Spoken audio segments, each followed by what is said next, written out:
Standing Orders of Parliament, specifically Standing Order 111. All committee meetings are open to the public and media. Accordingly, this submission meeting is open to the public and the media. However, should there be any sensitive information relating to this submission that cannot be disclosed publicly, such information may be provided to the committee either in writing or in a closed session, and this will only be permitted in limited circumstances, including matters relating to national security, third-party confidential information, personnel or human resource matters, and committee deliberation and development of committee's recommendation and reports. I wish to remind honorable members and the witnesses that all comments and questions should be directed through the chair. For viewers following this meeting live on Facebook, questions may be submitted via the comment section. Please note that only relevant questions will be considered by the committee. Members of the committee may interject during the submission. Alternatively, questions will be raised at the conclusion of the presentation. I further remind all present that this is a parliamentary proceeding. All information provided is protected under the Parliamentary Powers and Privileges Act and the Standing Orders of Parliament. Slander or libel of any kind will not be condoned, and all information presented to the committee should be factual. In terms of meeting protocols, movement within the meeting should be kept to a minimum. The usage of mobile phones is discouraged, and all mobile phones should be placed on silent for the duration of the meeting. And I will now introduce the members of the Standing Committee on Foreign Affairs. So to my far right is Madam Nirupa, Madam Hansard. I have Honorable Taito, Honorable Lal, Honorable Pignoni. We have Katie, who's the Acting Deputy Secretariat, and then we have Thiri, who is the committee's Secretariat.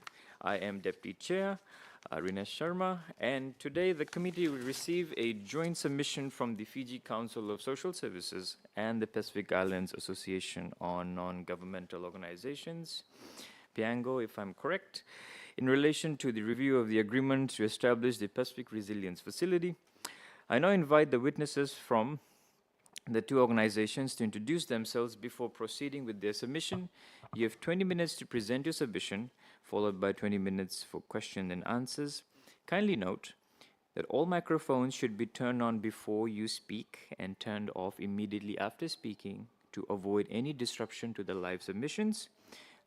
Please proceed. The floor is yours.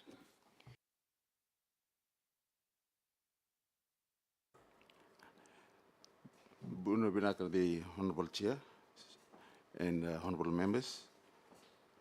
My name is Leite Rika. I'm the Vice President of National Executive Council of Fiji Council of Social Services. With me is, on the left is the Executive Director for Fiji Council of Social Services, Ms. Wani Ratanasinga, and on the right is Ms. Maria Kumbombola. She'll be assisting me for the submission today from PIANGO, and the Executive Director from PIANGO, Ms. Emmeline Ciali.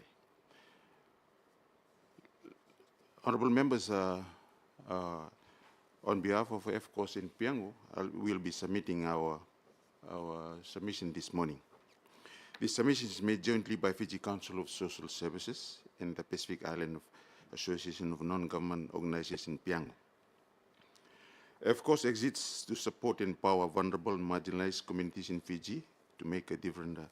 FCOSS members of 21 district council services across Fiji with 320 plus community-based organizations, CBOs.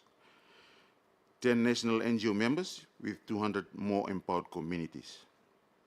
Collectively, we bring decades of experience in humanitarian response, disaster risk reduction, climate adaptation, community-led development through investing leadership and coordinated community engagements. PIANGO is the regional peak body for Pacific civil society, representing national NGO platforms and civil society organizations across more than 24 Pacific Island countries and territories.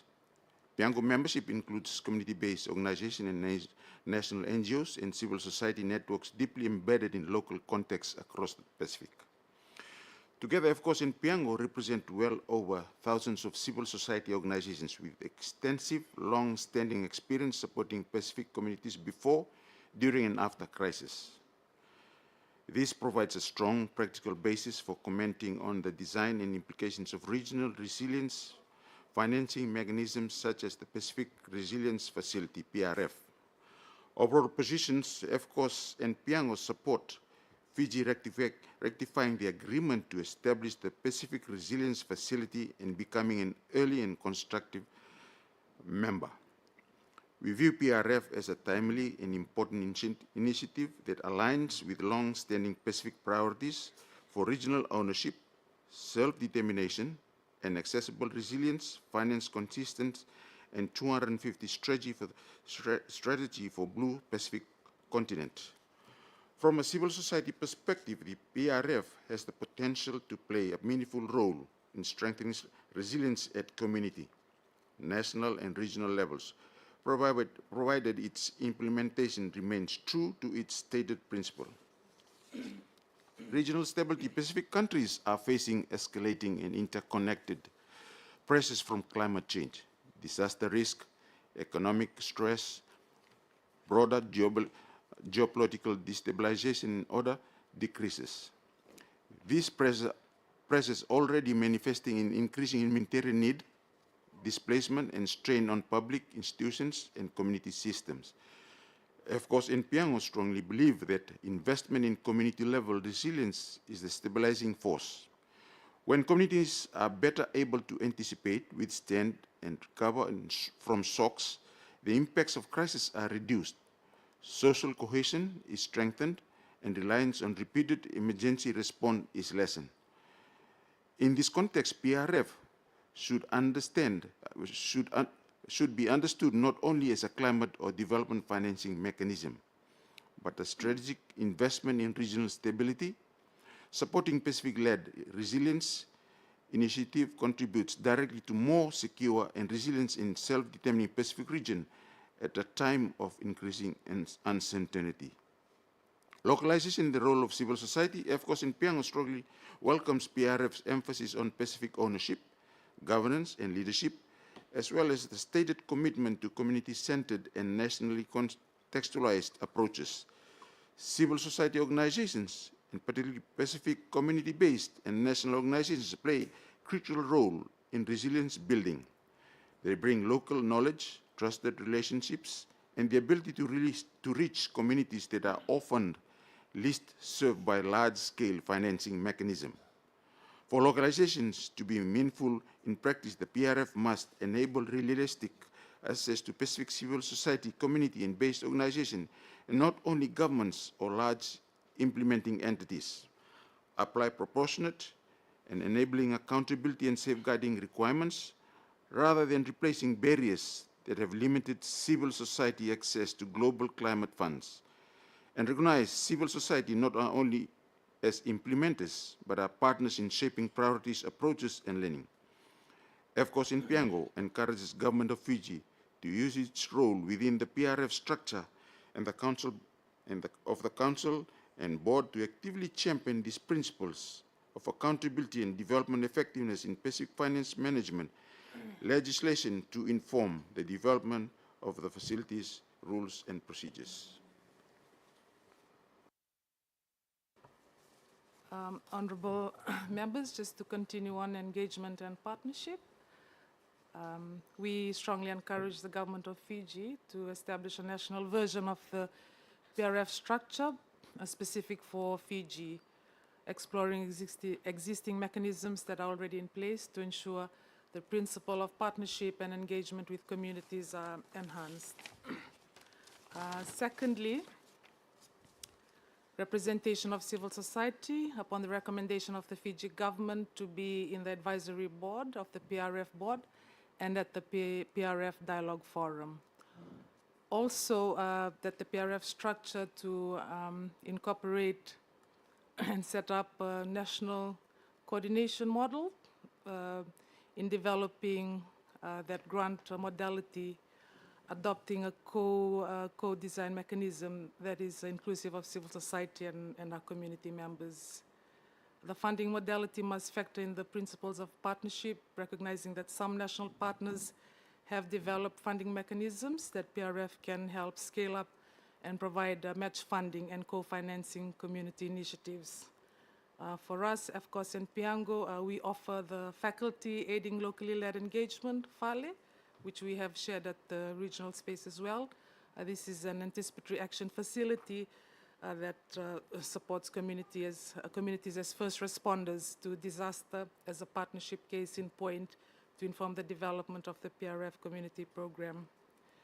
And finally, because the PRF is intended to complement, not substitute for existing mechanisms, its value must lie in filling a specific gap, and we see that as accessible, community level resilience finance. That role will be compromised if its establishment results in the contradiction of other effective and already stretched programs. And so it's important that Fiji NGOs are able to continue to partner and support the work through the facility. And in conclusion, honorable members, FCOSS and PIANGO supports Fiji's ratifying the agreement to establish the Pacific Resilience Facility and engaging early and constructively in its governance. If implementation in line with its stated principles, the PRF has the potential to strengthen Pacific-led resilience and self-determination, advance localization and meaningful civil society participation, and complement existing humanitarian and development mechanisms. In doing so, it can contribute to a more stable and resilient region at a time of significant global and regional disruptions. So for us, we have been part of the journey ever since the leaders meeting in Tuvalu back in 2019, and FCOSS and PIANGO stand ready to support continued dialogue, learning, and collaboration as the PRF moves from establishment to implementation. And we are more than happy to answer any of your questions together with our executive directors that are here today. Naka. Thank you. Thank you for the short insight towards Fiji's accession to PRF. I thank the CEO and your team. And now I open the floor for questions from the honorable members. The floor is yours. Thank you, Chair. Through you, thank you, members, for your presentation. I can see in one of your recommendations, you are recommending that the Fiji government be part of the advisory board and the dialogue forum. So, in the PRF structure. So, I don't know whether there is provision of these bodies, the advisory board and the dialogue forum, in the structure of the PRF itself. So, can you please elaborate on that? Is there a structure, and no, how are we going to be? Thank you, Honorable. The proposal put forward comes from our experience from working in the regional process, which there is already an existing governance structure put forward by the Pacific Islands Forum Secretariat, which they are the Secretariat for the Pacific Resilience Facility. So in that structure, there are two engagement level proposed that any other members outside of the government can put forward. One is within the board, there is an advisory board, and the other one in the council structure, there is a partners dialogue forum. And so our proposal, because it's a government-led, our proposal is for Fiji to recommend that there is a civil society representation in those two mechanisms that allow for non-government participation. So it's really, we will not be able to put forward any recommendation for participation of civil society until the government put forward nominations to those two mechanisms. Naka. Chair, just a follow-up. So that means that provision is not there, but you are recommending the Fijian government to include that, is it? That's right, because that mechanism is at the regional level, yeah, and the government of Fiji is sitting at the council, and also there is a possibility that they can also be part of the board. in their role is to recommend for a civil society space. Thank you, Chair. Just to know the stand of Piango, because Piango is a regional organization, all 24 regional countries, right? So in case if there is sort of votes to be taken, for example, the headquarters is in Tonga and we want to move it to Fiji or some other places, and these no votes are called for. So what's the Piango stand? Which country? Because all the regional countries are represented in Piango itself. So. I'm just checking my team whether they want to contribute, but they seem to be okay for me to answer, sir.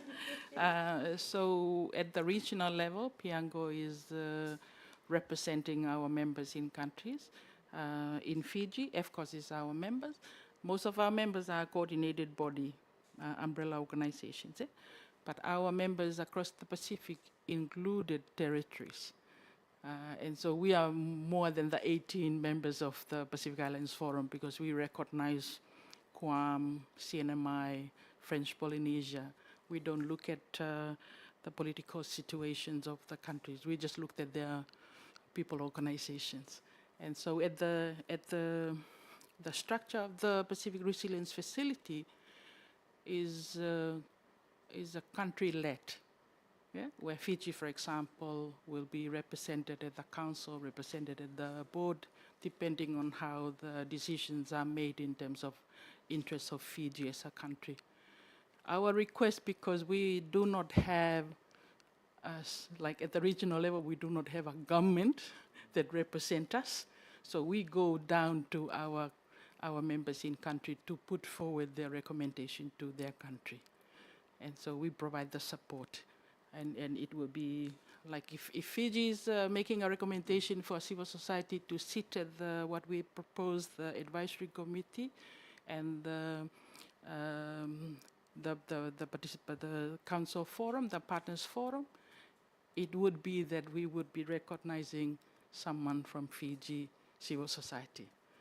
FCOSS, for example, can be put forward by Fiji to take up those representation of civil society, and we then support our members from country. But that decision comes from the government itself, the Fijian. That's right.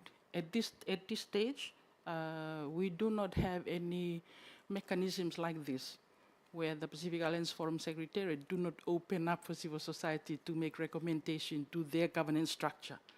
It's only here in Fiji that we have seen that you make that as a public submissions. Even some of our other countries, they just treat this as a government-led. They ratify it by just government signing on. There's no public process. So I must say I'm taking advantage of Fiji in this stage. Thank you. Pinaka Chair, through you. To the FCOSS, what is your community development program? Thank you, Chair. With your permission, Mr. Honorable Taito is, I think, is a bit familiar with our program, so I'm going to try and keep it short. Honorable Rokomatu, sorry, and I go a long way back with youth development, is our common ground. But FCOSS focuses on, because majority of its members are community-based organizations, and that's actually we have 24 district councils of social services and 10 national NGOs that are members. Much of what we do is in, to summarize it, is in increasing communities' agency, looking at the perhaps issues of access to social services. One of the few projects that we work on is around climate resilience. So a lot of what we do currently in terms of funded projects is climate resilience, but we do much more than that. We support communities in terms of financial inclusion, digital inclusion. We ensure that their voice is heard at national level and they are kept in the loop, and they participate in some of the work that we do. We run one of the longest running microfinance programs in the country. We recently reviewed that. We are making amendments to the framework of the program so that it suits the needs of the current times. We also do other work with Piango. We support community development at that level. So we've done work from inclusion, one of the projects we did with the Prime Minister's office is the Vakatawa Noke project, which is focused on Melanesia Vasuitauke communities. So when you see us, we'll be working particularly with communities that are marginalized and vulnerable. So we also have some programs around the aged. We work with women in leadership. So it's a variety of things, and the reason why we do that is because much of what we do is driven by our members. So we don't specialize like other NGOs. We work across a diverse range of development areas. Thank you, Chair. Just briefly, can you tell us your project in Dongia, in Vonolevu? Thank you. That's a pilot project that pilots a community-led climate relocation project or approach, which is looking at how we use community structures to enable a community to relocate on their own, supported by NGOs, supported by other stakeholders. So it's got three components. It looks at a community consensus process, one, looking at how communities come together to decide on relocation, so ensuring that they have written consent, not only about moving, but also about community, like their house plans, how they're going to the community master plan. So that was a process that we went into. It's a phase one. Phase two is a community build. So the community build is actually getting communities to support the building process of the relocation, perhaps the houses. And then the third is the community, community transition, which is resettling into that new site. So at the moment, we're facing challenges with supplies of, not hardware, but building materials. On the site, we've paid the contractor 70% to build homes, and he's facing delays with regards to logistics, as well as perhaps, consent around gravel extraction. So that's a challenge we are encountering with that. So what we are learning from this process is that for community-led solutions to be successful, to be effective, there are processes that we need to improve. So we are already working on that processes with applying to government for gravel extraction, getting the various communities to agree. So the consenting process is one of the challenges that we're also facing with that. I think the takeaway from here is that we have not lost faith in community-led solutions, and this is why we continue to. What we see as challenges is what we're trying to address here is if communities are to apply their own, to have increased levels of agency, we need to enable the environment. So we need to enable governing environments or, legislative requirements. Sometimes some of our well-intentioned efforts for strong legislations can actually disempower, can actually take away communities' agency, and that's the lesson from Dongia. Thank you, Chair. From that project, how you communicate with the government bodies in Vonolevu? We actually report quarterly to the Relocation Task Force that's established under the Climate Change Act. So we did hope that we would not only be reporting, that we would be also getting some support. We did not, but we have we have obliged in terms of ensuring that we reported periodically on the progress of the project. Yes. Thank you. And members and submittees, keep your answers and questions short, precise, and aligned to the establishment of the PRF. My question is, with Fiji's support to this agreement, how do you see the strengthening of coordination with SEOs, NGOs, with government to ensure gaps are addressed? There are no overlapping or overlap of projects, because sometimes what Ministry of Rural will be doing is Ministry of Agriculture will be doing. We had them for submission yesterday. So one is strengthening of coordination, and the other one is how do we further amplify your voices, because I know you represent the masses. How, through this, because I see this as an opportunity. So how can we take the recommendation of amplifying your voices and also the region towards Fiji's development? I think, as my colleague, Madam Siale, has already shared, Fiji is one of the great examples of how civil society, in fact, a whole of society approach can be taken when it comes to disaster risk financing. And I think we have had experience in this in the new Disaster Management Act. Is quite commendable. It has already included civil society as well as private sector.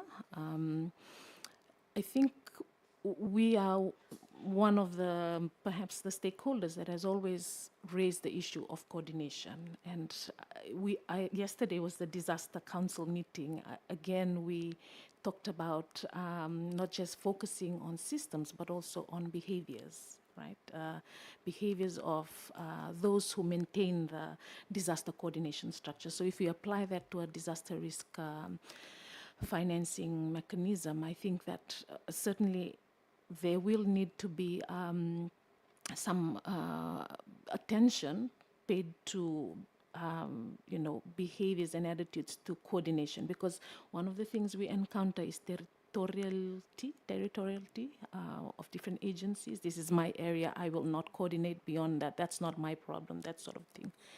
And that's at the end of that, I mean, if people don't coordinate who maintain these systems, it's the vulnerable that are disadvantaged. I think I'm quite excited about what government is doing in terms of the proposed national disaster risk financing policy. Our president, Mr. Sepesa Rasili, sits on the committee for that, and I think that if we have established that at the national level, we may have some lessons to share at the regional level. I'm not too sure, Siale, if there is a similar mechanism in Tonga, but I think that's where Madam Siale is coming from in urging the Fijian government to perhaps nominate a civil society onto those mechanisms, because we have that experience seeing the lack of coordination. And the great thing is that there are reforms. I think the Integrated Rural Development Framework reform, other reforms taking place in the public finance management systems, lessons that we can leverage regionally. I think that's where we are coming from with this, in that as part of the as part of the Pacific community, the Fijian experience is quite advanced. This is why we are making these recommendations. One of our point of submissions is requesting if Fiji could incorporate a setup of a national coordination. Yeah, because right now the coordinations of the PRF is just sit at the regional level. Yeah, that is still yet to be established, and I hear Vani is already giving some examples. The National Council of the National Disaster Risk Financing, maybe the rural development has a structure in place already that could be translated to house a similar. So we are looking at at Fiji to perhaps have a system within your national setup to host the PRF. And then from there you then put forward your nominations of a civil society to the regional structure. That's the proposal. What we also say is that Piango and FCOSS, we are willing to offer some of our experiences working in the community to support if there is a co-designing or something like that at the national level. Thank you. Thank you. I certainly agree because in terms of we see coordination being an issue, and where I personally feel that there needs to be a performance measure, an indicator, where permanent secretaries, directors, PAs need to be responding, because if one ministry is ambitious, the other one might just take time to probably respond or get things going. So I think that coordination is something that I agree on. Another aspect that I'd like to probably hear from you is, you and I both know billions of aid has come into the Pacific for decades, you know. One issue that still arises is what could be done differently in terms of sustainability of projects. There is a lot of human capital mobility. There is all sorts of reasons where people move, migrate, that can lead to project failure. The market, change of government, tax reforms. One is the sustainability, and the other one is with the SEOs and NGOs, it's mostly perceived as a lot of funding goes to the administration rather than the actual or tangible output that needs to probably go to the development of the community. Just what are your thoughts on that, or what could be done different, you know, moving forward? Oh, sorry, I should turn this off. Thank you. While it's open, perhaps I'll start one and then you can add.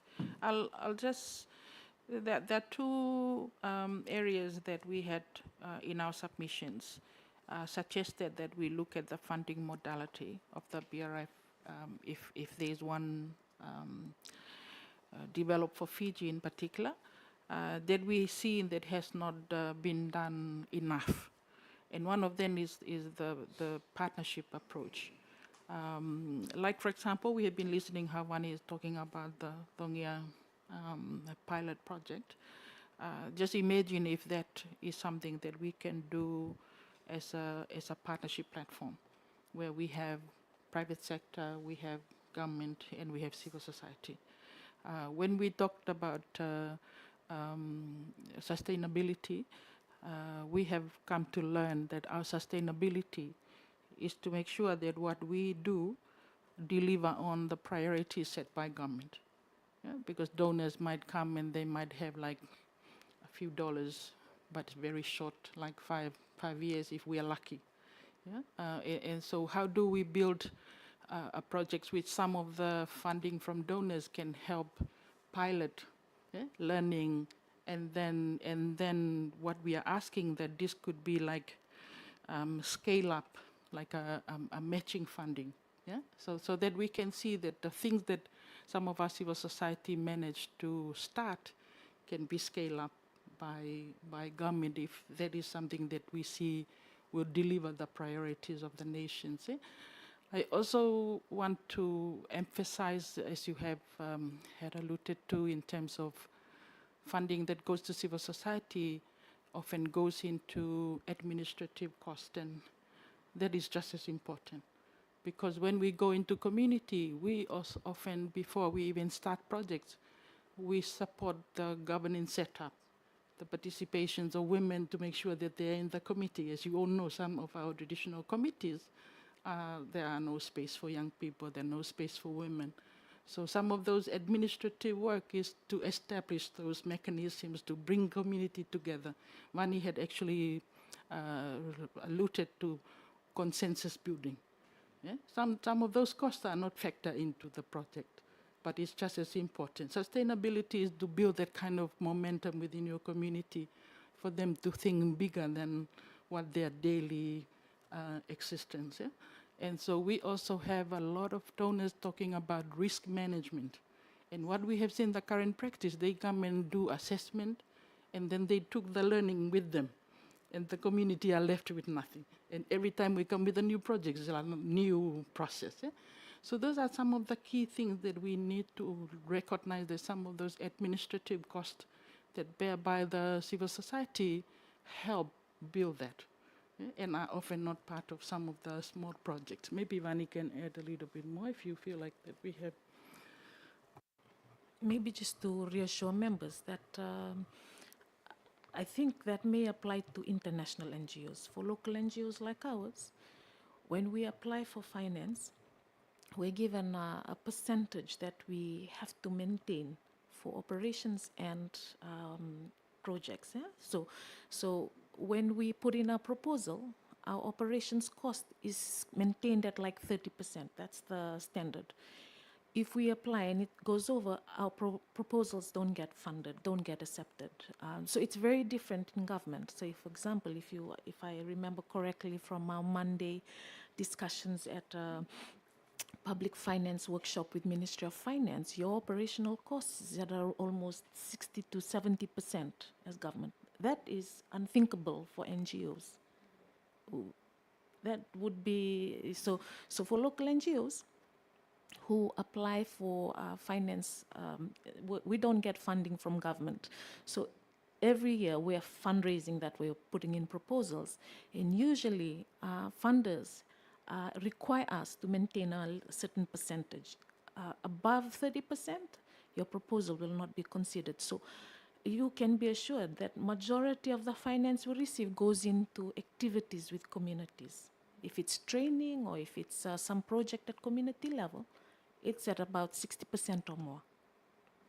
Thank you. I fully agree. I'm fully aware. But why I asked that was there's a lot of misinformation out there on how NGOs and SEOs operate, and I'm glad you've cleared the air. And I understand sometimes there's funding given in phases. If you don't meet the reports, I mean, when you report back to them and they see breach, they see you cannot justify the invoices, they'll probably stop your funding. Thank you. My last question is in terms of, I do agree that donors do like to fund projects that are aligned with government's priorities and strategic plan. So hopefully with the PRF, it gives us more weight and more of a voice in the region and towards international funding, which is of course very competitive, very competitive. I think you can have the best initiative, but it needs to be written in a manner. It all comes down to black and white. Who can write the best script? Not ChatGPT generated or AI, but have the best script to convince the donors. My last question is there any data on the projects that have been done in Fiji that have complemented government's plans as well? And from the communities, is there return on investment? I'm more after the data, because data can be used a lot with planning the national budgets. I mean, you talked about percentages. We do see national budgets around 80% in operation and almost 20% in capital. So do you have some sort of data? And if you can elaborate on this, please. I think I can recall that we had done some mapping on civil society initiatives that support the SDGs, and the SDGs is fully incorporated into our national development plan, and that I think we need to do another round of that. But regularly, NGOs submit reports to global platforms in alignment. So, for example, the last time we convened a discussion like that was to help government report on their progress of implementation of the Sendai framework, which is related to disaster risk. So NGOs that work in the disaster space, we had to convene a space with them to try and collate that data to complement government's report. Those are the kinds of data we have. It might require us to bring together other reports that's been compiled by other NGOs, But certainly, when we apply for the other thing that funders require us to do is to get a letter of support from government and to also demonstrate in our proposals how we align with the NDP or with the overall goals of government. So although we do advocate sometimes and we seem to be standing from the other side, a lot of what we do, most of what we do is aligned to what NDP is, what the NDP encompasses. Without that, they won't give us funds. Australian government, the DFET, MFET, even Germany for us, requires us to demonstrate that linkage and to show, even at application stage, that government will support the initiatives. Yeah. This is our learning from other countries, in addition to Fiji.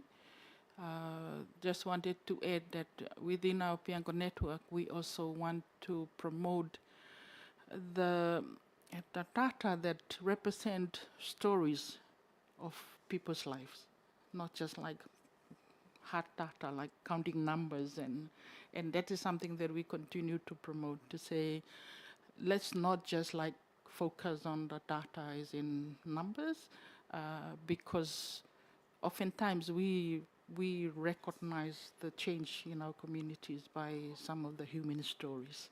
And so we promote that kind of work, getting people in one conference and start getting them. But what we often find challenging is often that we find the report that required by the UN and other agencies, and even within government, that they want to validate the data, yeah, in terms of, and so how do we validate stories from communities when it represents their stories, particularly in the case of climate change, where their daily lives is not often understanding the signs of climate change, but really how they're losing their land because the water is coming in. Yeah? Thank you.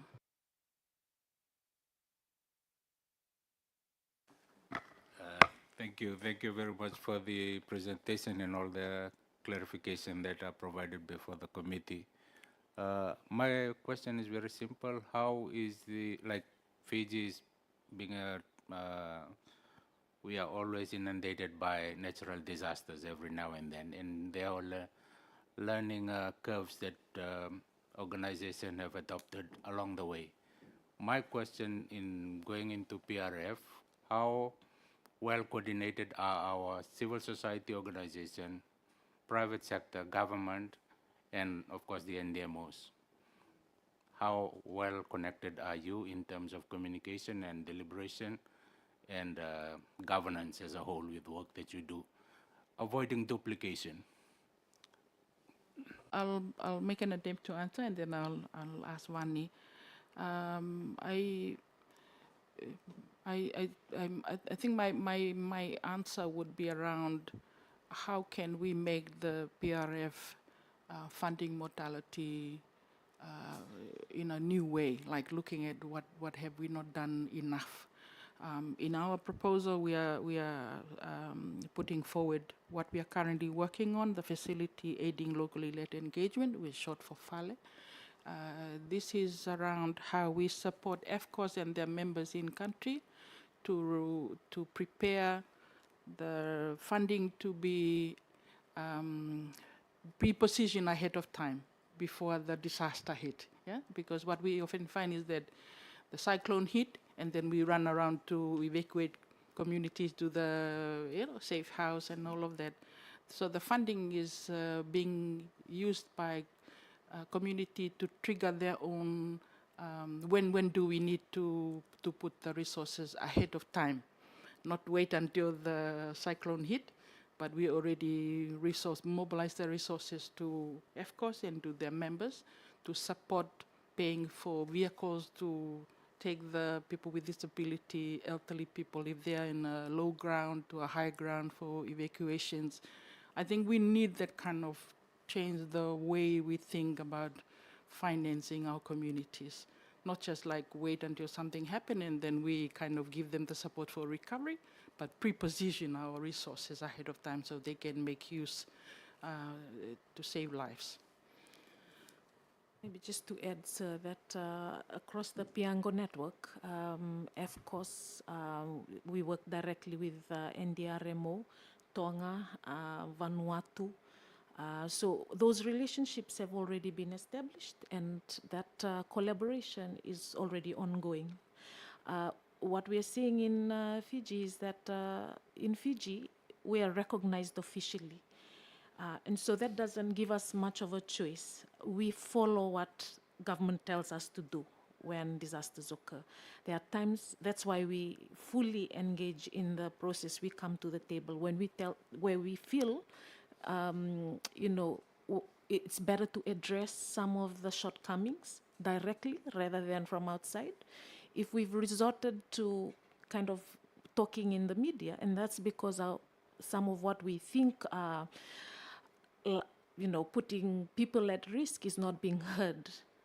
And so sometimes we go through that. But our members are already engaging, some of us officially, so Piango members, some of them have not yet been recognized, but they work hand in hand with the NDRMOs of the Pacific. I remember that because I once attended a Pacific meeting of disaster ministers.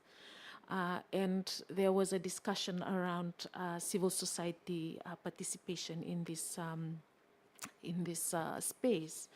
And I recall that some of the ministers did share that their legislations already include clauses on the inclusion of civil society. Sometimes it's not the Piango members, but they are there. Whether it's actively perhaps activated, when civil society are in their legislations and they don't turn up, that's yet to be known. But at least from our side, Vanuatu, Fiji, Tonga are already engaging with the NDRMOs.